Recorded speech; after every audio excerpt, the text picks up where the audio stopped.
अस्सलाम वालेकुम। Voice of America का प्रोग्राम खबरों से आगे और मैं हूं खालिद हमीद।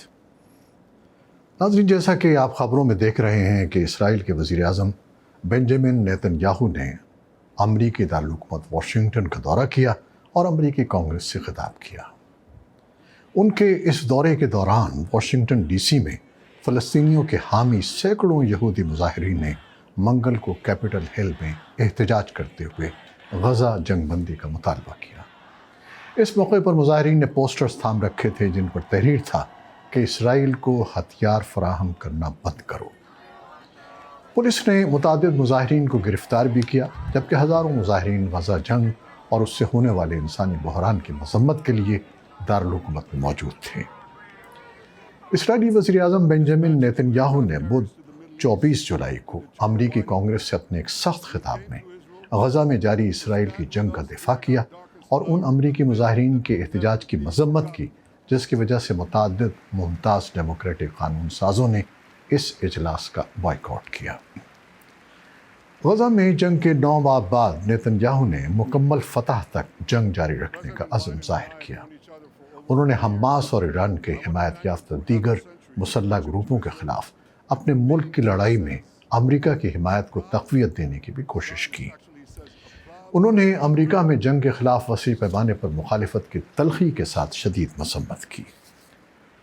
नेतन्याहू ने हमास की हिरासत में इसराइली यरगमालियों के साथ इज़हार यकजहती के इज़हार के लिए ज़र्द रंग की एक पिन लगाई हुई थी और उन्होंने कहा कि अमरीका और इसराइल को एक साथ खड़ा होना चाहिए।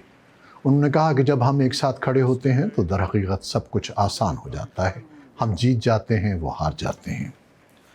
हमास के रिहाई पाने वाले साबिक़ यरगमालियों और उनके ख़ानदानों ने ऐवान में नेतन्याहू की तकरीर सुनी। दोनों कलीदी अमरीकी पार्टियों के कानून साज इसराइली रहनुमा को सराहने के लिए बार बार खड़े हुए, जबकि सिक्योरिटी ने गैलरी में मौजूद उन मुज़ाहिरीन को बाहर निकाल दिया जो ऐसी टी शर्ट्स की नुमाइश कर रहे थे जिन पर रहनुमाओं से जंगबंदी का कोई मुआहदा तय करने और तमाम यरगमालियों की रिहाई के मुतालबों पर मबनी नारे लिखे हुए थे। ऐवान में मिशिगन की डेमोक्रेटिक नुमाइंदा राशिदा तलीब ने रोते हुए एक बैनर थाम रखा था जिस पर लिखा था जंगी मुजरिम। नेतन्याहू ने अमरीका में जंग के मुखालिफ मुतादिद मुज़ाहिरीन पर उन अस्करियत पसंदों का साथ देने का इल्ज़ाम लगाया जिन्होंने उनके बकौल 7 अक्टूबर को हमास के हमले में नन्हे बच्चों को हलाक किया था। वाशिंगटन में कायम institute for near east policy में अरब इसराइल ताल्लुकात के प्रोग्राम के डायरेक्टर डेविड माकावस्की का कहना है कि नेतन्याहू इसराइली अवाम को ये यकीन दिलाना चाहते हैं कि अमरीका में उनका बहुत ज़्यादा खैर मक़दम किया जाता है और अमरीकी अवाम उनके साथ हैं। अब जबकि इसराइल में भी नेतन्याहू के ख़िलाफ़ तनक़ीद में इजाफ़ा हो रहा है, उनका ये मकसद भी है कि वो ख़ुद को एक ऐसे सियासतदान के तौर पर पेश करें जिसे इसराइल के सबसे अहम इत्तेहादी अमरीका का एहतराम हासिल है। उनका काम इसराइल और जंग के बारे में अमरीकियों के बढ़ते हुए मुनक़सिम ख़यालात की वजह से पेचीदा हो गया है, जो अमरीकी सदारती इंतख़ाबात में एक अहम मसले के तौर पर सामने आया है। नेतन्याहू एक ऐसे मौके पर वाशिंगटन के दौरे पर आए हैं जब उन्हें अपने मुल्क में एक तरफ हमास के ख़िलाफ़ जंग और दूसरी तरफ अपनी हुकूमत के लिए गिरती हुई हिमायत का सामना है।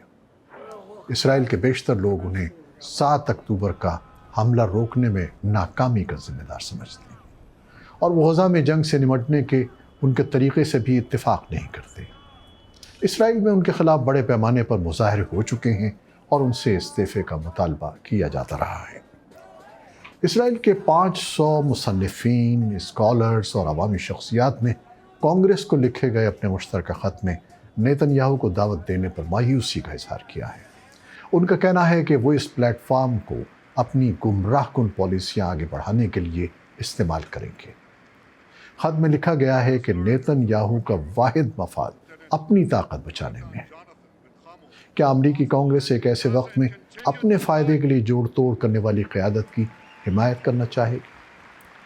इसराइली मीडिया ने बताया है कि इस सफ़र में बाजियाब कराई गई नवार गुमानी और उनके वालिद भी शरीक हैं, लेकिन बहुत से दूसरे ख़ानदान जिनके यरगमाल बनाए गए प्यारे अभी आज़ाद नहीं हुए, इस सफ़र को तौहीन आमेज़ समझते हैं।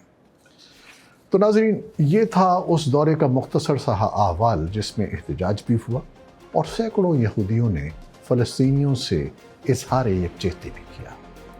کانگریس کے متعدد ارکان نے اجلاس میں شرکت نہیں کی، لیکن نیتن یاہو اپنے موقف پر قائم نظر آئے۔